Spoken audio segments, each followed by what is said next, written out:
close, but from a distance, కానీ మేము we've been ఎలాగోలా having వెళ్ళి darshan వస్తూనే and ఉన్నాము. enjoying it. దగ్గరగా కాకపోయినా Why travel? దూరంగా వెళ్ళి What's the దర్శనం significance? చేసుకొని వస్తున్నాం. అయితే కైలాష ఎందుకు? దానికి ఉన్న ప్రాముఖ్యత ఏమిటి? When we say Adiyogi Shiva మనం lives in ఆదియోగి Kailash, శివుడు కైలాసంలో it does not ఉంటాడు mean అని he's sitting on చెప్పినప్పుడు top of the mountain. దాని అర్థం ఆయన ఏదో కొండ మీద కూర్చొని ఉన్నాడు అని Why కాదు. is somebody valuable to us? ఎవరైనా మనకి They are విలువైన valuable వారు to us ఎందుకు only అవుతారు? because of the contributions they have made to our వాళ్ళు మన జీవితానికి lives. We remember them ఏమి after thousands of years అందించారో దాన్ని బట్టి because వాళ్ళు of మనకు what they విలువైన have వారు offered to అవుతారు. our lives. వేల సంవత్సరాల If they తర్వాత offered కూడా nothing, వాళ్ళు ఏమి we would remember మనకు them. అందించారో So వాటితో many మనం countless వాళ్ళను number of people గుర్తుపెట్టుకుంటాము. might have lived in this 15,000 plus ఈ years, 15,000 but we సంవత్సరాల్లో remember him ఎందరెందరో because of జీవించి his ఉండొచ్చు. contribution. కానీ మనం What is ఆయన్ని the ఎందుకు contribution? గుర్తుపెట్టుకుంటాము? ఆయన These మనకు అందించిన 112 విషయం గురించి. methods cover the ఆయన entirety of అందించింది life ఏంటంటే and ఈ human 112 existence. విధానాలు. Every ఇవి other form మానవుడి of spiritual మనుగడలో process, every జీవితంలో other form of ప్రతిదాన్ని philosophy that's ఇముడ్చుకొని born out of ఉన్నాయి. it ప్రతి is essentially సిద్ధాంతము దాని coming నుండే from this వచ్చాయి. fundamental ఈ spine of మూలమైన 112 methods. ఈ మూలమైన Why is it వెన్నుముక so? అయిన ఈ 112 విధానాల నుండే This is వచ్చాయి. based ఇలా on the ఎందుకు human mechanism. అంటే ఇది This is మానవ not యంత్రాంగం something మీద cooked up in our ఆధారపడి mind. ఉంది.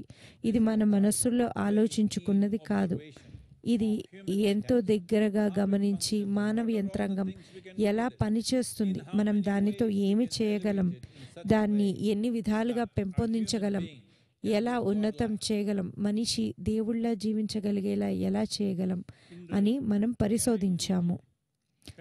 ఇప్పుడు సద్గురు చెప్పిన అంశానికి తమిళ అనువాదం వస్తుంది. போகிற வாய்ப்பை நாம் இழந்து விட்டோம். கோவிட் பெருந்தொற்று காரணமாகவும் சில அரசியல் காரணங்களாலும் அனுமதிக்கவில்லை. இந்த ஆண்டு கைலாயத்திற்கான அனுமதி எல்லோருக்கும் தரப்படுகிறது. நாம் கைலாயத்தை ஏன் இவ்வளவு பெரிதாக கொண்டாடுகிறோம் என்று பார்க்க வேண்டும்.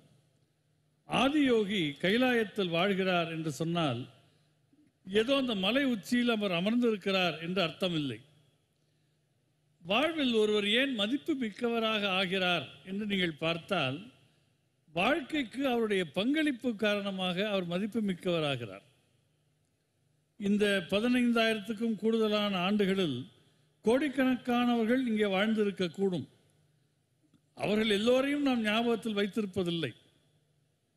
ஆனால் ஆதியோகி நம்முடைய நினைவில் இருக்கிறார் என்றால் அவர் வழங்கிய இந்த 112 யோக முறைகள் வாழ்வின் எல்லா அம்சங்களையும் தனக்குள் உள்ளடக்கியவையாக இருக்கின்றன.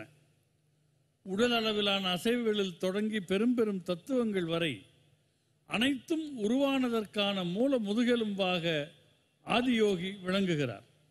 அது முழுக்க முழுக்க மனித தன்மையின் இயல்புகளையும் நுட்பங்களையும் உணர்ந்து உருவாக்கப்பட்டது. ஏதோ வீண் கற்பனையில் எழுந்தவை அல்ல. மனிதர்களை எப்படி மேம்படுத்துவது, அவர்களை எப்படி உயர்ந்த நிலை நோக்கி அழைத்துச் செல்வது, மனித உலகிலேயே எப்படி கடவுள் போல வாழ்வது என்பதை காட்டுகிற நுட்பங்களை ஆதியோகி நமக்கு அருளினார்.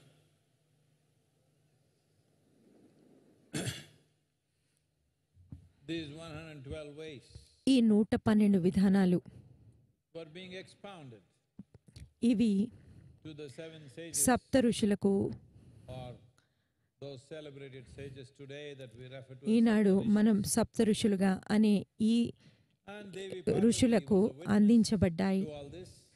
ఇవన్నీ దేవి పార్వతి సాక్షిగా చూస్తూ ఉంది. ఆయన ఈ ప్రబోధించడాన్ని చూసింది. ఆవిడ ఒక ప్రశ్న వేసింది, 112 ways. 112 విధానాలు మాత్రమే ఎందుకు, ఇంకా ఎక్కువ విధానాలు ఉండే ఉంటాయి అంది. The woman, she likes variety. ఆవిడ ఒక స్త్రీ కదా, ఆవిడకి వెరైటీలు అంటే ఇష్టం. పైగా Say what she wants. ఆవిడ ఆయన భార్య, ఆవిడకి ఏం చెప్పాలనుకుంటే అది చెప్పగలదు. అవునా లేడీస్, అంతేనా? What? But Shiva was in an intense mode. కానీ శివుడు ఒక తీక్ష్ణమైన స్థితిలో ఉన్నాడు. ఆయన To the వారికి 7 sages, when she సప్త said there ఋషులకు are more ways, ఈ there శాస్త్రం should be more ways, ప్రసాదిస్తున్నాడు. he just brushed her aside. ఆవిడ ఇంకా ఎక్కువ మార్గాలు ఉండుంటాయి అంటే లేదు, ఇంకా ఎక్కువ విధానాలు లేవు అన్నాడు. ఆవిడకు అది అవమానంగా తోచింది. Into the forest. అలా ఆవిడ అడవిలోకి వెళ్ళిపోయింది. Sadhana. ఇక ఎంతో కఠోరమైన తపస్సు, ఎంతో కఠోర సాధన చేయడం మొదలుపెట్టింది. she came back కొన్ని నెలల తర్వాత and he was ఆవిడ still వెనక్కి తిరిగి వచ్చింది. working with the seven sages, ఆయన ఇంకా సప్త ఋషులతో పని చేస్తూనే ఉన్నారు. not next to him, being his ఆవిడ wife, she could వచ్చి sit there, ఆయన పక్కన but she కూర్చోలేదు. sat one step ఆయన below భార్య కావడం వల్ల ఆవిడ వచ్చి ఆయన పక్కన కూర్చోవచ్చు, that she కానీ was there. ఆవిడ వచ్చి ఆయన course, కంటే she ఒక doesn't మెట్టు want the కింద seven guys to కూర్చుంది. know that. ఎందుకంటే So she didn't ఆవిడ say anything, she sat there. సఫలం అవ్వలేదు And అని he ఆయనకి knows. తెలియజేయడానికి, కానీ ఈ And సప్త then ఋషులకి తెలియడం ఇష్టం లేదు. అందుకని ఆవిడ said, వచ్చి అలా ఆయన కంటే ఒక మెట్టు If you కింద are కూర్చుంది. embodied, that is, if you are అప్పుడు within the ఆయన sphere of this ఏమన్నారంటే, body, మీరు కనుక there are only ఈ శరీరంతో ఉంటే, 112 ways. మీరు ఈ శరీరంలో ఉంటే 112 విధానాలు మాత్రమే ఉన్నాయి. కానీ If you are not మీరు stuck ఈ in your physical form, if you step భౌతిక out, దేహంలో లేకపోతే, మీరు అందులో నుంచి బయటికి there వస్తే, are as many doors అప్పుడు of the existence ఈ as there సృష్టిలో are atoms in the ఎన్ని ద్వారాలు ఉన్నాయంటే, ఈ సృష్టిలో ఎన్ని అణువులు ఉన్నాయో అన్ని ద్వారాలు ఉన్నాయి. అంటే కొన్ని వేల లక్షల కోట్లు అన్నమాట. ఇది కైలాష్ పర్వతం దగ్గర ఎక్కడో ఈ not just సంఘటన జరిగింది. కైలాస్ పర్వతం, మీరు అది పవిత్రం అని నమ్ముతారు కాబట్టి అది పవిత్రమైంది కాదు. అది